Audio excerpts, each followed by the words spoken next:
Hey guys, welcome to my YouTube channel. Today we'll be doing reacting to Ryan Garcia's fight. Let's do it. Check this number out. 183 to 31. Those are the total rounds fought. That means that Velez has fought 152 more professional rounds and has twice as many fights as Ryan. Deep, I want him to think. And Ryan Garcia says, don't worry, I'll make my adjustments as the fight progresses and I'll make it pay. Velez is showing that aggressive veteran move. He wants to stay close and he wants to keep the pressure on Garcia. They're younger and the most, inexperienced out of the two. You look at the back of Ryan Garcia, already a right hand to the body of Jayson Velez, making its presence known. Brash predictions from Ryan Garcia. Now he's got to make it come true inside the ring. And Velez says, look, this fight is a test for me because they want to prove that he's for real. And I need to prove that I'm not finished as a true prospect and that I can once again become a world champion. When you see the right hand of Ryan Garcia, lightning quick, but Velez has something for him because he's coming back with something. Velez is staying just close enough to be able to counter when Garcia, or if Garcia misses. If he misses and he don't protect himself, he will get countered because if you see how Velez is just sitting there waiting and just in the right distance to get a punch off, whether it's right hand, left hand, and he's staying close to be able to do that. And you see the body shot from Jayson Velez. Protect yourselves at all times is the old boxing adage. There you see the overhand right. So Velez came to fight. Garcia's getting hit with that right hand because he's throwing one jab and he's not bringing it up. He has to double a jab up. That would make Velez be kind of leery on coming in with a counter if it's 2 or 3 jabs coming. See a nice left hook landed by Ryan Garcia. We remind you that Jayson Velez has never been stopped as a pro. He's got a good chin, and that's what he said. Let's see when I take his shots how Ryan Garcia reacts as the fight progresses, as round 1 comes to an end.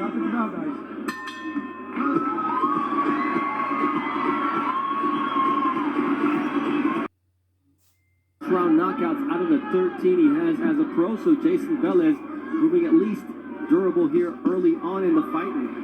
The one thing about Velez is he came to fight. He's got something as an answer for every time that Ryan Garcia throws something. He knows something's coming back. Well, Garcia has to be careful not to try to come out like he came out in opponents before Velez. Velez is a cagey. He stayed close enough, and he's waiting for Garcia to throw a punch and bring his hands down low and not protect himself because he's waiting to counter. If he sees his hands up, Velez wants to counter with any hand, left or right. Look for him to do that, body shots, and then a counter. The gear that Ryan Garcia is wearing, well, he's got Frida Kahlo, he's got Dia de los Muertos, he's wearing part of a sarape in his robe, all in honor of Cinco de Mayo. This is where Jayson Velez is really dangerous and can have Garcia really fighting in a way of keeping him off him, which is not going to be a good thing.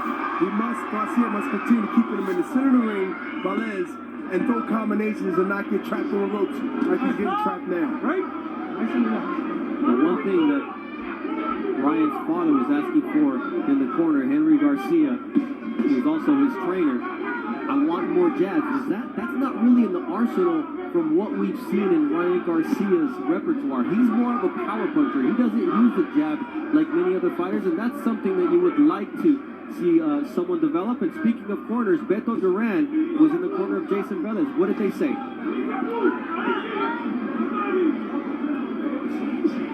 right, we haven't opened Beto's mic as of yet. But nonetheless, Ryan Garcia connects with a nice left and right. You see the leg of Jayson Velez turn into jello early on in round 2. Ryan Garcia has power, and he shows that power when he puts punches together. If he continue to set it up off the jab, we might see Velez do more of them funny dances as the fight goes on in rounds. Jayson Velez is right in his face once again. And there's a low blow from Velez. That's the caginess of a fighter, B-Hop. You've been there, done that. As now they go at it on the break. That's what he wants to do, is bring Ryan Garcia to his fight. And pick them apart. Because Velez is going to try to suck them into a war. Solid round here from the StubHub Center between Garcia and Velez.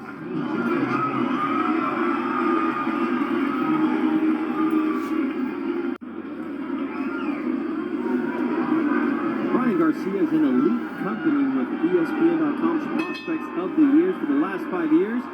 Erickson Lubin won in 2016, and then world champion Errol Spence Jr., Felix Verdejo, the Olympian from Puerto Rico, as well as Vasily Lomachenko, who's considered by many as the top pound-for-pound fighter in the world. He won the award in 2013. So he's looking to prove that he belongs amongst those names, B-Hop. And boy, what a list that is. It is. And you know, there's two ways that both of these fighters know how they got to win this fight and also establish that now. Right. Garcia has to be in the middle of the ring and doing what he's doing now with that jab, but he has to throw more than one. And Velez know that he has to keep him on the ropes and make it a really dirty and a really fight that's going to be ugly. And so that's his chance of Velez to get a good punch in on Garcia, hoping that Garcia gets frustrated, gets tired. Left hand there from Jayson Velez. What were the instructions for Ryan Garcia in between rounds, Beto? Just like that, Bernard. Throw jab, and now his dad said open up. I asked him, what does that mean? He said throw more combinations. He wants to see Ryan put 3, 4 at a time. Nice right hand there to the chin of Velez, who once again, we remind you, he's never been stopped as a pro, but already twice we've seen him do his stanky leg dance, B-Hop. Garcia is setting up a right uppercut or a left uppercut after those combinations that was mentioned earlier. The combinations must be in the center of the ring, and Garcia must finish with an uppercut, whether it's a left hand or right hand, or Velez is going to run right into those shots. Velez has to be on an angle not to get hit with that uppercut that he just ran into just now. And you see the speed of Ryan Garcia, able to create space and try to take advantage of Velez coming in with the head. He wants to frustrate Ryan Garcia. He told us in the fighter meetings, I want to make him think. I don't want him to think that he can just do what he wants to do against lesser fighters. He's facing me. I'm a grown man, and he's going to find that out in the ring. And he has one of the awkward, not pretty styles. So the way he's fighting has been successful in his career. And, you know, this is where a young fighter like Garcia has to figure out with that right uppercut that I mentioned earlier. There it is, and once again, you see the legs of Jayson Velez go a little weak, and here comes Ryan Garcia. He said before 4 rounds, this fight would be over. The fans start to get on their feet here at the StubHub Center. And we remind you of one thing. Jayson Velez was on the brink of retiring. He was working at a fast food chicken place in Puerto Rico, and he said, this is not who I am. I'm a fighter. So there's a lot at stake for him and for his family here this evening. And he still was training as he was working, anticipating maybe an opportunity like this, Bernardo, because he's still game, he's still coming in. You know what? Garcia better not underestimate him and think that because he hit him with an easy shot, that it's over.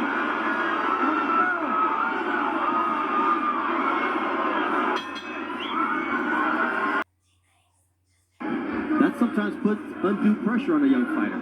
But he's trying, and to have that courage and want to go out there and then see it physically, I mean, if you can back it up, it all makes you great. But do you see Velez wearing down here in the 4th round, B-Hop? His demeanor, his body language? Velez got hit with some good shots, and he realized that he's in there with a young fighter that really means what he say. And you know what? Punches can change your mind when they hit you. All right, in Velez's corner, it was William Cruz giving instructions. Beto, what was he telling the Puerto Rican fighter? And Bernard, you talked about those big punches. They asked him how did those feel. Velez said he has some power on it, but the second one wasn't as strong as the first one. His instruction for this round, Encímalo, smothered him. Get in front of Ryan. Let him go. Back That's exactly what he wants to do. And there's that quick overhand right from Ryan Garcia. One of the things that impresses me about this young man is how he's able to create space and take advantage of it. That impresses me, but also I go back to that right uppercut. What impresses me is when he sees that he getting some mileage out of things that he's doing, he goes back to that. Maybe not right away, but he goes back to what got a reaction.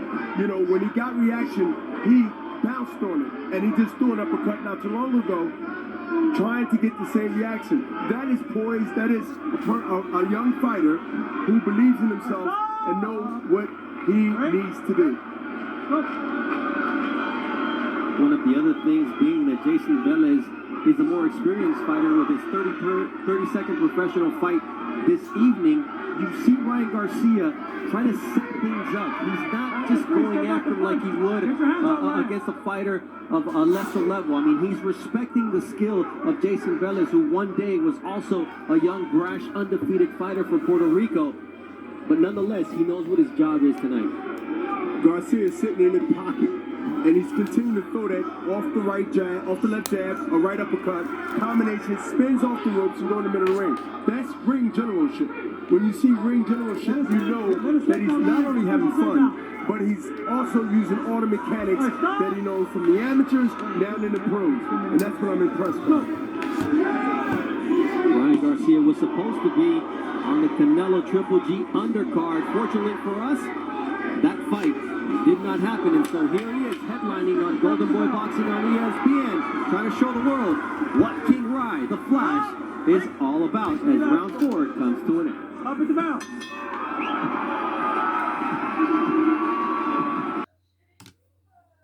In danger, he's put Velez on shaky legs several times in this fight. But when you're at this point of your career, this is the type of fight that you need. No more patty cakes, no more easy fights. And this is where he really gets to prove who he is. Ryan Garcia, a true prospect. This fight puts Garcia in the target range of other fighters in his weight division. If I was in his weight division, I would want to fight him, especially if we're in that generation that they are in now. You want him now, not when he continues to develop, and this guy, who is now the Flash, becomes a monster. Hello. The businessman, Bernard Hopkins, as this fight comes to an end. So Ryan Garcia sees the 10-round distance for the first time as a professional. Happy with his performance here at the StubHub Center, but you gotta give Jayson Velez a lot of credit. Velez came to fight. Velez made Ryan Garcia prove what he had in the ring. A gut check for this young man. He should come out with flying colors with another victory, but it'll be the judges who have the final word when we return. It's been a fun night of action for Golden Boy Boxing on ESPN, presented by Tecate, the official beer of boxing. And it's brought to you by Hennessy. Never stop, never settle. Everyone here in anticipation of what the judges have to say, but first let's take a look at the final punch tap numbers for the first time that Ryan Garcia goes the full 10-round distance. And here's what it looked like, where he landed 29% of his punches, just over 500 thrown, 152 landed. That's exactly, or a little bit more than twice as many as Jayson Velez was able to land. But look at those power punch numbers, 120 landed to 54 for Jayson Velez, and twice as much in terms of the efficiency at a 35% clip for Ryan Garcia. Now, Ryan Garcia is a social media phenomenon with over 800,000 followers on Instagram, so we went to social media to see what the scorecards look like, and Dan Rayfield has it a shutout 100-90, Steve Kim 96-94. Let's go to Joel Martinez with the official judges scorecards. Well, ladies and gentlemen, after 10 rounds of boxing, we go to the judges scorecards.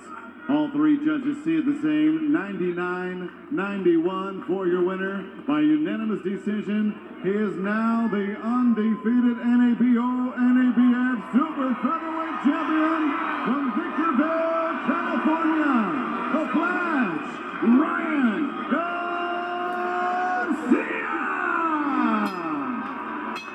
Very sportsmanlike for Jayson Velez to put the belt on Ryan Garcia, who improves to 15-0, 13-9.